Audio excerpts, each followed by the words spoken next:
Coup de tonnerre du côté du FC Barcelone. Bonsoir la famille et bienvenue cette nouvelle fois dans le débat sportif. Après le Classico qui opposait le Real de Madrid au FC Barcelone qui se soldait sur un score de 3-1. Voilà, la presse catalane ici a critiqué l'arbitrage de ce Classico. Voilà, Juan Martinez qui était l'arbitre de ce Classico a été accusé de favoritisme ici en faveur du Real de Madrid. Et le FC Barcelone en a profité pour porter plainte autour des instances footballistiques de la Liga. Voilà, il suppose que Juan Martinez a passé tout son temps lors de ce Classico à favoriser le Real de Madrid. Et une vive polémique se situe au niveau du penalty qui a été accordé à Sergio Ramos lors de ce match-là.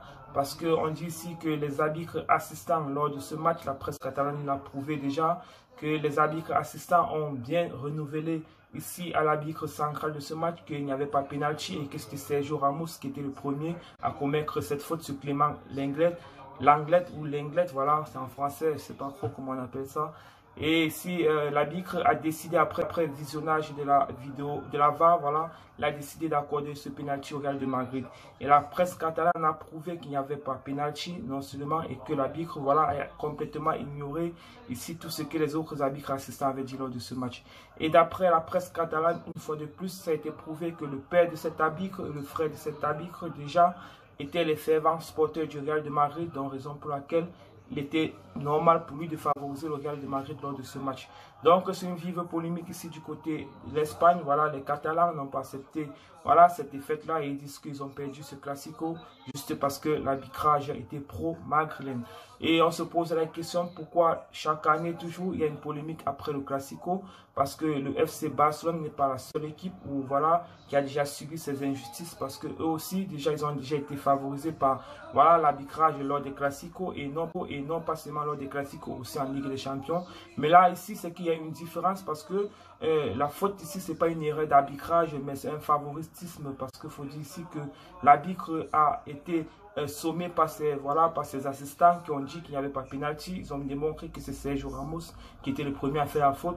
Mais l'arbitre a tout simplement ignoré tout ce que les autres ont dit. Et après visionnage de la VAR, il a confirmé qu'il y avait effectivement penalty parce qu'il est le seul à donner la dernière décision. Malgré le fait qu'il n'y avait pas penalty, il a quand même dit qu'il y avait penalty. Donc on suppose ça comme du favoritisme. Ça, c'est pas une erreur d'arbitrage, mais c'est plutôt un favoritisme.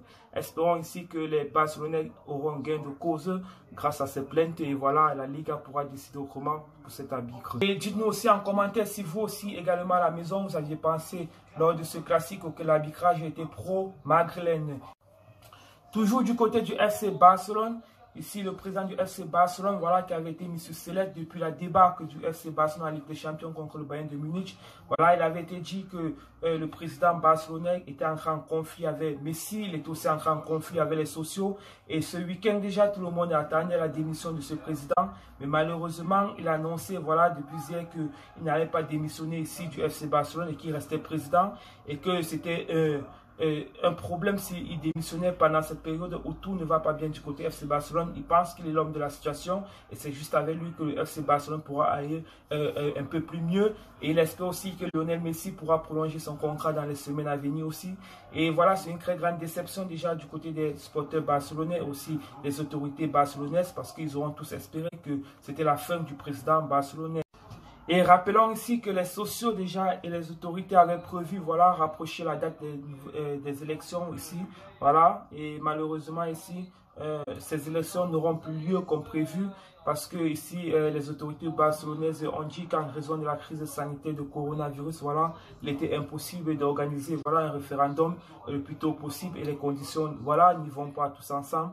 Donc, et les sociaux accusent ici le président barcelonais de vouloir gagner en temps, voilà, en restant là et de continuer à être ici le président du FC Barcelone malgré le fait que, voilà, il n'a plus le soutien des sociaux et de quelques joueurs de l'effectif. Barcelone va clôturer cette émission avec la Ligue des Champions. Rappelons que ce mardi, c'est ici le retour de la Ligue des Champions. Et déjà, tous ceux qui pronostiqueront ici sur le résultat exact de tous les matchs qui auront lieu ce soir remporteront chacun une somme de 5 € PayPal. Donc, n'oubliez pas de les mettre en commentaire vos pronostics. Et à la fin de tous les matchs de ce soir, voilà les heureux gagnants. gagnants remporteront chacun une somme de 5 € PayPal. Ça pourra vous aider à manger un kebab, à prendre un jus ou quoi que ce soit. Donc n'oubliez pas non plus aussi de dire en commentaire, voilà, si le penalty qui a été accordé à Sergio Ramos c'était un penalty valable ou pas. N'oubliez pas, ceux qui viennent juste nous rejoindre, de vous abonner et d'activer la cloche de notification pour ne rien rater des prochains débats sportifs. Bonne soirée et prenez du plaisir derrière votre écran lors de ces matchs de Ligue des Champions de ce soir. À tout à l'heure. Ciao, ciao.